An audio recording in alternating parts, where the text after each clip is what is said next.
Hello, and welcome to the Journey to CEO Success podcast. I'm your co-host, Melissa Saunders, along with Patrick Tian, entrepreneur, CEO coach, and a USA Today and Wall Street Journal best-selling author. His latest book, The Journey to CEO Success, is the inspiration for this show. Patrick, hello. Hey, Melissa. It's How great are to be you? here. Yeah. You too. And today's guest is a real treat. His name is John DiJulius, and he is a man on a mission to revolutionize the customer experience. John is the Chief Revolution Officer, I love that by the way, of the DiJulius Group, a best-selling author of 6 books and the go-to authority on world-class customer and employee experience. His firm has helped iconic brands like Starbucks, Chick-fil-A, everyone's favorite, Love Chick-fil-A. the Ritz-Carlton, and Lexus turn service into their greatest competitive advantage. But John just doesn't teach it. He lives it. He's also built 3 successful businesses, including John Roberts Spa, named one of the top 20 salons in America, and Believe in Dreams, a nonprofit making wishes come true for deserving kids. Wow. Welcome, John. It's a treat. Thank you. It's so awesome to be here. Yeah, it's great, man. Hey, we've been friends a long time, John, so I'm so happy you're on our show today. Let's not say how long. Yeah, let's not say how long, because we know how old you are. We don't know how old I am. And then the audience will know how old we are. That's right. Well, That's unless right. we met in like grade school. That would be okay. So, hey, let's take a couple of minutes, 2 or 3 minutes, and share a little bit about yourself and your company. What do you guys do? Yeah. The DiJulius Group, it works on the experience, whether it's the employee team member experience or the customer, guest, client, tenant, patient, whatever we may call them. And we are it. That's it. We don't do anything else. And we are hyper focused on helping companies become the brand their customers can't live without, and make price irrelevant, and make the experience that they deliver, both internally, externally, their single biggest competitive advantage. That's great. Now you are such an expert in this area. So before we talk about your journey, our podcast here, our show, is to really help our customers, our CEO clients, to have a more joyful and successful life. So we're going to come to your journey, but I want to take about five or 7 minutes and explore this service component, because we are so lucky today that we have, the world-renowned expert on customer experience or client experience. So you're an expert in this field. And when I first met you, you called it secret service. I love that. We call it That's great. So I love what you do. Tell me, how did you get this passionate about service and experience? Because when we opened my first business 32 and a half years ago, me and my wife opened a hair salon. And like in every major city, we had competitors up and down the street. And we had the 3 no's, no customers, no money, and no employees. And right. And we couldn't outspend the competition. We couldn't out advertise. We couldn't outbuild. But what no one was doing back then, and unfortunately still it's not as prevalent, is we just wanted to take care of the guests. That's what we called them. And I didn't really know what that looked like. I read every book out there, went to every presentation. We didn't have the internet like we do now. This is the late 80s, early 90s.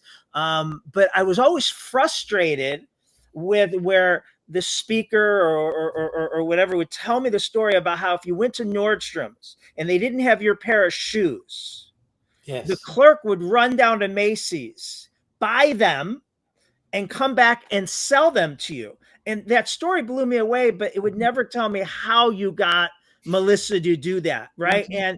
And was it employee roulette? What I mean by that was I lucky because I got Melissa today, but if I came back tomorrow and got, Jimmy, he'd say, sorry, we don't have the shoes, come back in a month. And so it was actually out of necessity that I just started researching the best brands in the world, and it gave us such a competitive advantage. If you fast forward 32 years later, we still don't advertise and market like the customer experience is our biggest marketing tool in that business. Well, something triggered in you though to say, you know what, this is exciting, and it wasn't just about solving your three no's. I'm sure. Right. It was about, because I had a similar experience, by the way, but I didn't go out and create a customer experience company. So what else? What made this spark in you this great passion? First it was when I met my wife. She was working at a hair salon. She's this great hairdresser. I'm a UPS driver, graduated from college, but thinking I'm going to go open a sporting goods store. I knew I was going to be an entrepreneur, but I didn't know what it would be. And my wife would come home and say, a friend of hers at work, coworker, quit. And I'm like, why? She loves doing hair, her coworker, because she had to go get a real job. The real job. And so the salon industry back then wasn't thought of as a real job. They didn't get benefits. They didn't get vacations. They didn't get training. Anything. So if you look at our business plan, we still have our business plan from opening up 32 and a half years ago. Very sophisticated. Okay. It's 3 or 4 cocktail napkins. When me and my wife, we'd be out, drinking because we were, didn't have kids yet, and we'd be having dinner, and we'd say, if we ever open a salon, let's treat our employees really, really well, right? Let's take care of the client like no one else does. And it's not sexy, but it's what we meant. Let's give back to the community. And so we wanted to right a wrong that was going on in the industry, and all of a sudden it exploded and took off. And then the other thing is, there's this thing called the day maker dopamine. And it's when you make someone's day, and you work in an environment that allows you to, the person who feels best at the end of the day is the day maker. Right. Yeah. And so, it's releasing this oxytocin, and you just feel better about you. And oh, by the way, the money comes, right? You can charge more, and you retain more, and you get more referrals. Those are all the byproduct, but just seeing an impact on people that, they weren't getting. And here, this is really important for your listeners. We didn't want to be the best salon experience you had, because if Melissa comes into John Roberts today in Cleveland and gets her hair cut, colored, pedicure, whatever it is, she then doesn't leave our salon and go across the street, down the street to our nearest competitor and compare. So, and this goes for a lot of our businesses listening, how good we are compared to our competition is almost irrelevant, because Melissa's not experiencing our competition. So where is she going before and after her salon visit? She's running her errand. She has to go to the dry cleaner. Maybe she has a dentist appointment after. Maybe she's going shopping. And we want to, be the best moment in her day, where she's actually frustrated when she goes to the other places and they're not as nice. They're not as friendly. They're saying, no, that's against our policy and all that. And we want her to be like Dorothy, clicking her heels saying, I want to be back at John Roberts. God, that's great. So John, you said it just now, and you keep saying this, that you can make price irrelevant. You said it earlier. And, I want to ask you, like, how do you actually do that? Can you actually do that? Because, and I'm a big fan of yours. So tell me about this. Price is not an issue in your price, because, even in my business, lots of times my salespeople will say, hey, we lost a deal on price. I'm like, no, we didn't lose a deal on price. Damn it. We can't lose a deal on price. So how the hell do you make price irrelevant? And can you really do that? Yeah, absolutely. And if you think of about the best brands in the world, they're significantly more than their competition. Apple, Lululemon, all these Chick-fil-A. Yes. So making price irrelevant doesn't mean you can double your fees, prices, or even raise them 25% and not lose existing or potential customers. Here is what making price irrelevant is. Based on the experience your brand consistently delivers, your clients, guests, customers should have no idea what your competition charges, right? There's a lot to unpack there. Your brand consistently delivers means at any touch point, if I call in to your contact center, support center, whoever I am dealing with in any channel, it has to be that. Now, listen, I'm price sensitive, and I've been the idiot that's driven 3 extra miles to save 50 cents on something, not realizing I just lost in that exchange. Yes. Mm-hmm. But personally and professionally, I have just a few businesses I do business with that they have made me so loyal. They've built such a strong emotional connection, peace of mind. They've made a brilliant comeback when they have dropped the ball. Everyone's guilty of that. Yeah. That I'm so loyal to them that I can't tell you what their competition charges because I'm not out looking, right? And we've all known this. Oftentimes, the cheaper you go, the more it costs you, right? Mm-hmm. Yeah. So, those are retail examples, which are great. But my clients, my customers and clients are usually business to business. So, Mm-hmm. so how do you is that true even in a B2B environment? Mm-hmm. Yeah. Like you, about 70% of our clients at DiJulius Group is B2B. And we share some great clients that just think that you are the and I agree with them. That how important you've been to their business. You're too kind. Thank you, John. Yeah, B2B especially because that's really where you can build the long-term emotional connection. And listen, we better be absolutely great at what we do. But Yes. whether it's you, me, anyone, there are people out there that have the same technological advances. The CPA that saved me $25,000 on some tax loophole this year. I'm pretty sure any CPA I would consider hiring would know that same tax loophole. Mm-hmm. So whether it's financial brilliance, any brilliance by itself is a commodity because there's a lot of smart people doing what every business does or copying the product. But that relationship, being the partner that you can't live without. One of the examples I love to give for B2B is, are you, your listeners, are you in your CEO's foxhole? And so the metaphor here of those of us that are old enough, it might be just me and you, Patrick, of, people, in the 50s literally had bunkers, bomb shelters. Okay. And so I like to think that, the example I like to use here is think of your CEO, your client CEO, right? That you're taking care of. They have 2 bunkers. They have 2 foxholes. They have 2 bomb shelters in their backyard. Let's say one is for their family, right? And they're going to take their significant other. And if it was me, depending on the day, I'll take probably all 3 of my boys, maybe 2 of them, right? Now you go to their professional bomb shelter. That only fits 2 people. Mm-hmm. Now I got to think about, am I guaranteed one of his 2 seats? Mm-hmm. Right? And he could think about it. He could say, his banker, I could start over tomorrow with a new banker and probably get it cheaper, or an accountant, or this, or marketing. How are we sure that our CEO client can't fathom life without us, right? Our business. Yes.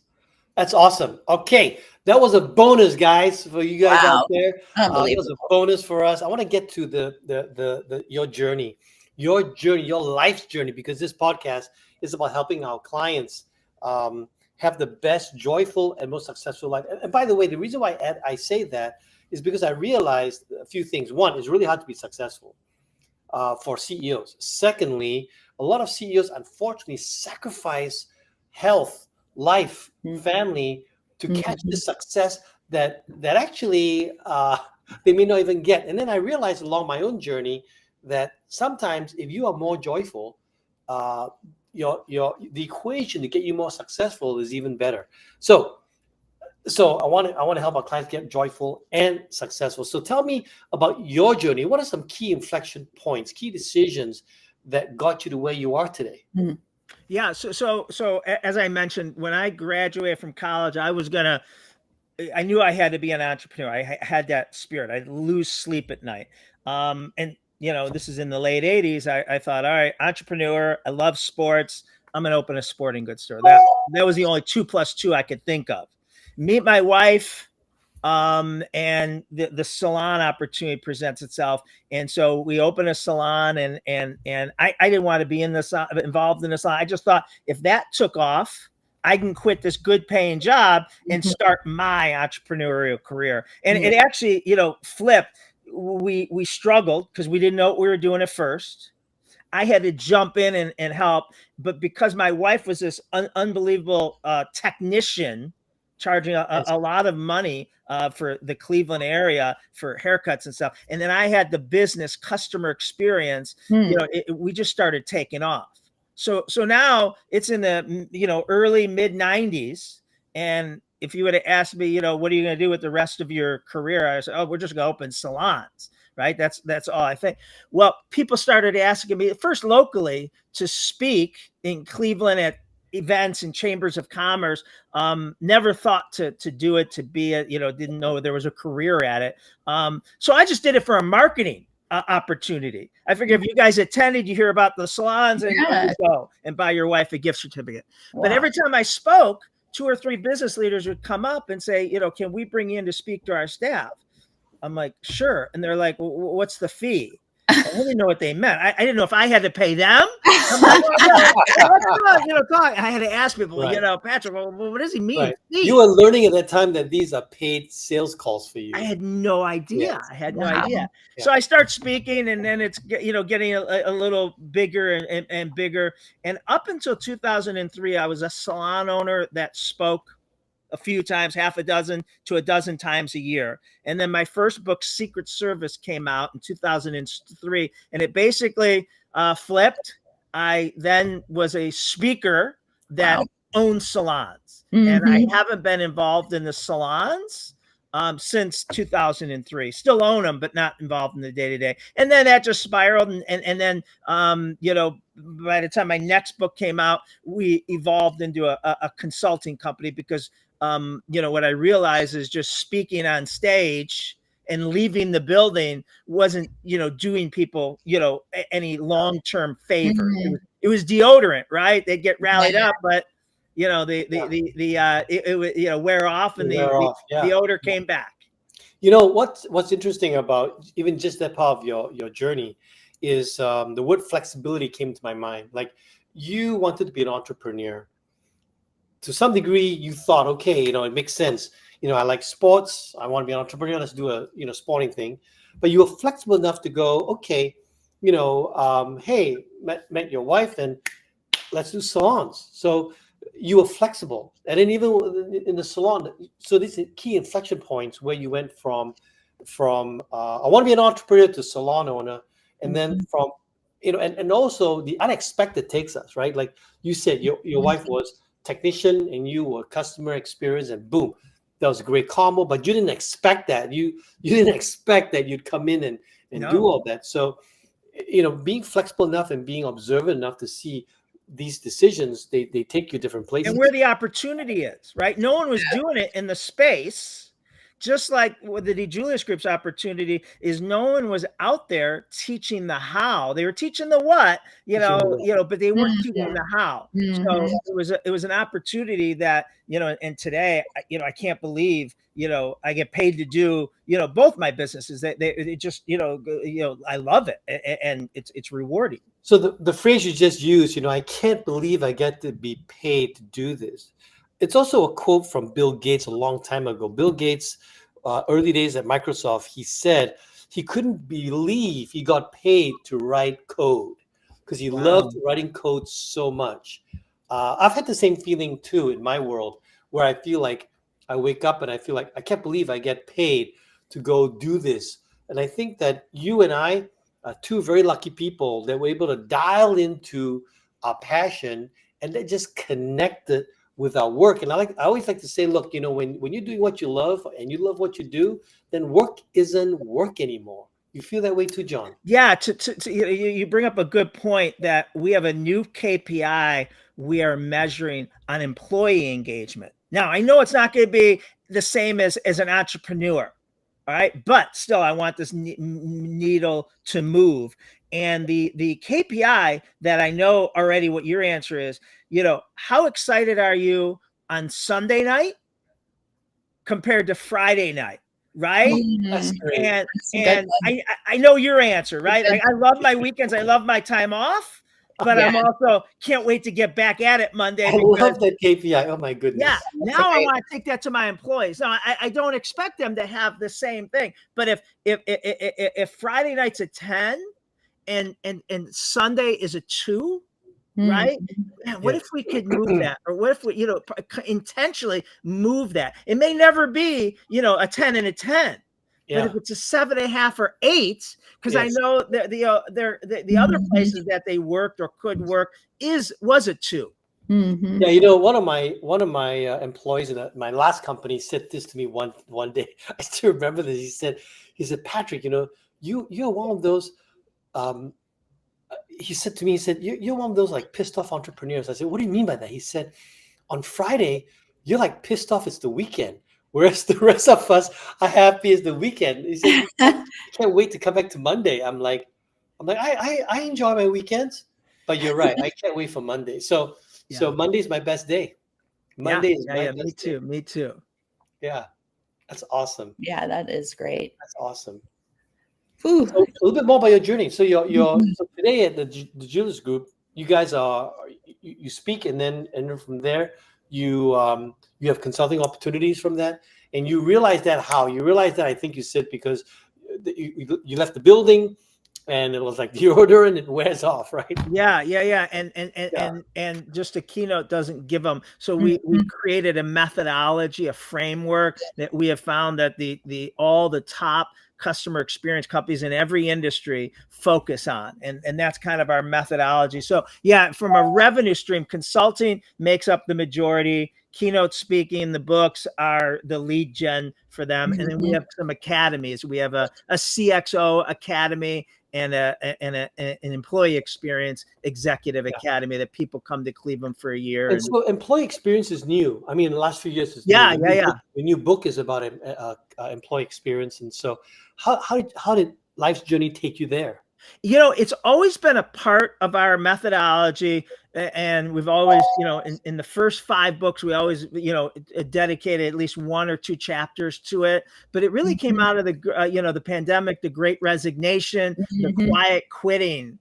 And we really, wanted to help people. It goes back to, the employees are dreading Sunday night after dinner as they're getting ready. Their whole mood changes. And we don't have 2 lives. We have 1 life. We don't have a work life and we have 1 life, and work takes up so much of an employee's life, right? They can't, most can't forego it. Then it should be fulfilling. It should be rewarding financially, but also in the other ways. And as leaders, we should help our employees live extraordinary lives. We have the DiJulius Group and John Robert Spa. We have a mission, an employee mission statement that we tell them on the interview. We tell them during orientation, and we tell them every time we get together. And it's not to brag; it's for the employees to hold us accountable. And this is what we say, okay, Patrick. We want you to make more money than you ever thought possible. Okay, I'm going to say that again. Patrick, we want you to make more money than you ever thought possible here. However, when it's all said and done, we want the money that you earn to be the least valuable thing you got from working here. So we put that out there. So, you can call bullshit, and say, John, the money's not that good, or the so we want to train and fulfill the whole person and make them a better spouse, make them a better parent, make them financially stronger, in the other areas, not just how can I make you more productive so we can be more profitable. Yes. So you are a real good, what I call an A&D thinker. What you just demonstrated is what I call the power of the A&D. A lot of people think that have the or equation. It's like you can have fun at work, or you can have a good life. And that's why people talk about balance and trade-offs and things like that. And you said a few things that are really good. Wait, what's A&D? I might have missed it. A&D as an and. Oh, okay. So you're A and D, so A and B. So in other words, we want both. You don't want to compromise. You don't want to say, hey, I want to pay you a lot, but sacrifice all the joy you have.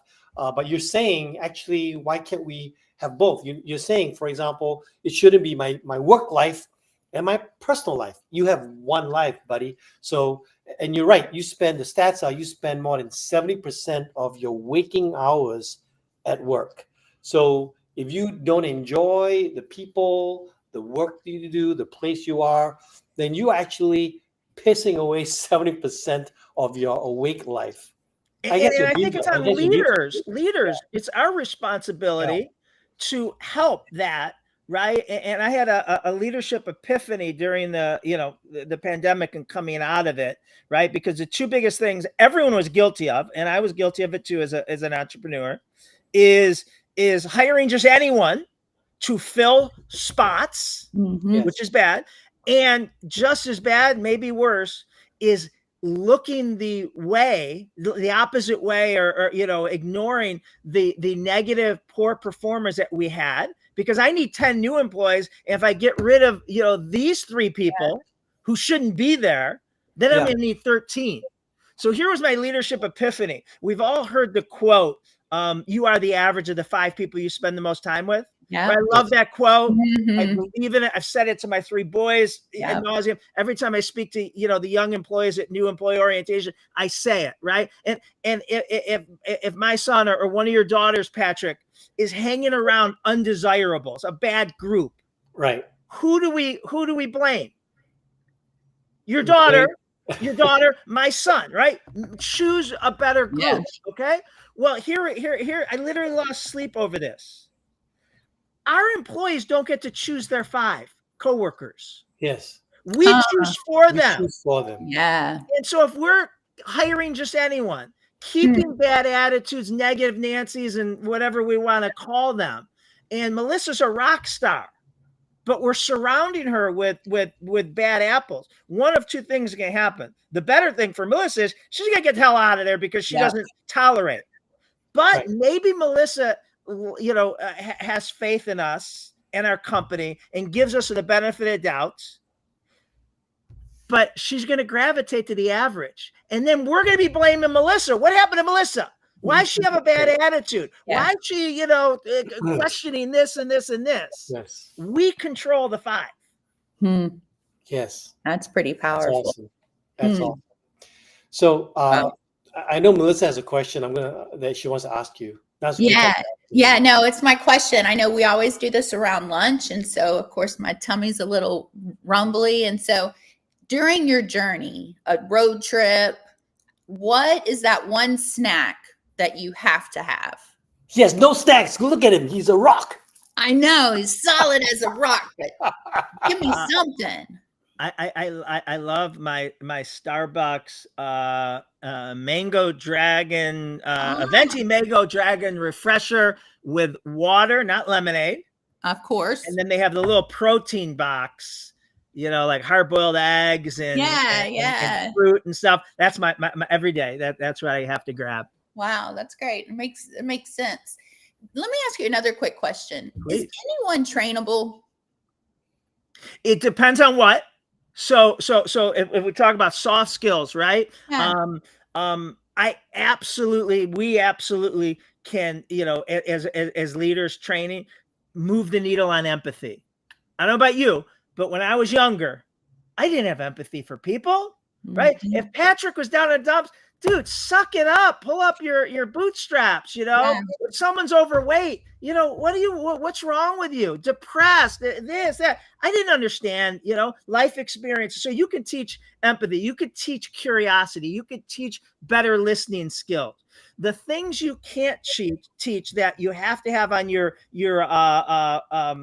interview process Mhm. is 10,000 hours will not change you if you don't genuinely like others, right? If you don't love people, that doesn't mean you're a wrong person. It just means don't put her in a position that is around employees, or, put her in a cube and let her crank on, numbers or whatever. Mhm. But do you have enthusiasm? One of my favorite interview questions is, with your free time, weekends, nights, vacations, what's your most favorite thing to do? Now, I do not care what the answer is, as long as it's legal, right? I do not care if it's, riding horses or playing Dungeons and Dragons. But what I'm looking for is, when you're talking about your most favorite thing to do, are you enthusiastic? Hmm. If you're not going to be enthusiastic about anything. So there's a lot of questions that help us. The employer doesn't realize they can't game it, but finding out, all right, that's just not a right fit. But there's a lot of stuff we can train. Yeah, that's good. I kind of just wondered that. Yeah, That's great. So, John, I always end the show with one final question. We're over? Come on. I know, that was a quick 30 minutes. We're having a lot of fun. You're going to come back. We'll bring you back. All right. We'll bring you back. But the one final question I always ask every single guest is, what advice can you leave our audience to help them to have a more joyful and successful life? As an entrepreneur, as a CEO, a couple of things. First, we have to understand that we live in a world of uncertainty. And I don't mean external, what's going out there with politics and being an entrepreneur is about uncertainty, and you have to be able to handle stress has to be your a love language, right? And just expect it and hopefully rise to it. I actually struggle when things are going well. I don't know what to do. I don't feel needed. I don't, what do you mean there's no fire department? What do you mean we're hitting our numbers? But if I can, the best advice is my personal mission. It's on cards. It's on my bathroom mirror. It's anywhere I could look, is to live an extraordinary life so countless others do. So I don't want to live an extraordinary life so I have more houses, more cars, more vacations, more money. Yeah. I want to live an extraordinary life because of the ripple effect, the responsibility I have, that if I live an extraordinary life, take care of myself, healthy, only surround myself with positive people that inspire me to be a better husband, to be a better father, to be a better human being, all the things I need to do, then my 3 boys are going to be more likely to have an extraordinary life. My 150 employees are more likely to have an extraordinary life. Thousands of clients, right? It's the ripple effect. I don't know if you've heard this, Patrick or Melissa, but I forget who said it. I apologize. It was from a TED Talk, but they said there's a new definition of being a billionaire. A billionaire today positively impacts 1 billion people's lives. I love that. That's great. And we may not directly come in contact with 1 billion people directly, but the clients we come in contact with, our employees, right? The stranger on the street and say, Melissa, I love those glasses, right? Those are cool glasses, right? Puts a bounce in her step. The ripple effect, the domino effect of indirectly, now we can hopefully have, the impact of 1 billion people. Wow. Oh, thank you, man. Awesome. Yeah, that was very inspirational. And I know our guests are going to love this one and repeat it possibly. And I've learned a lot from Patrick. So awesome. As his lawyer has told me to stop plagiarizing him. You're hilarious. Yeah. Thank you, John, for Thanks for what you do. Today. Yeah. Patrick, thank you for being here as well, sharing your stories. Until next time, you guys, go out there and enjoy your journey. Until next time, bye now.